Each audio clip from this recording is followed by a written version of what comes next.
Dunyoda har xil insonlar bor va ularning qo'llari har xil yumushlarni bajaradi. Go'dakligimizdan mehrli qo'llar bilan parvarish qilishadi va doim halollikka yetaklashadi. Juda ko'p mehnat qilib kam rizq terib ishlayotgan qo'llar bugun topayotgan daromadlaridan rozi ekanligi uchun hayotlari tinch, yorug' yuz bilan topganiga shukr qilib halol non yeyishmoqda. Nimalarningdir evaziga ko'p daromad qilib halovatini, tinchligini yo'qotish tarafdori bo'lmaganlar bugun jamiyatning haqiqiy egalaridir. Ularning qo'llari qanchalik kir bo'lmasin, ular eng toza qo'llardir.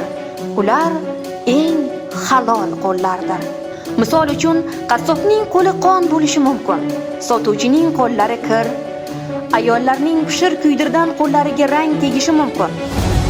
Talabalarning qo'li siyoh bo'lsa, sotuvchilarning qo'li dog' bo'lishi mumkin. Zahmatkash dehqonlarning qo'li esa loy bo'ladi. Poyabzal ustasining qo'lini igna tirnasa, uni malham bilan davolasa bo'ladi. Ammo bular qo'rqinchli emas.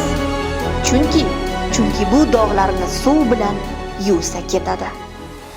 Afsuski, shunday qo'llar ham borki, ular o'zlarini kam mehnat evaziga mansabini suiiste'mol qilib, poraxo'rlik degan qora dog'ga bulg'ashadi, korrupsiyaga yo'l qo'yishadi. Bu dog'ga hech narsa malham bo'la olmaydi. Agar bizning qo'llarimiz halollik bilan ishlasa, jamiyatdagi qo'llar bizdan o'rnak oladi.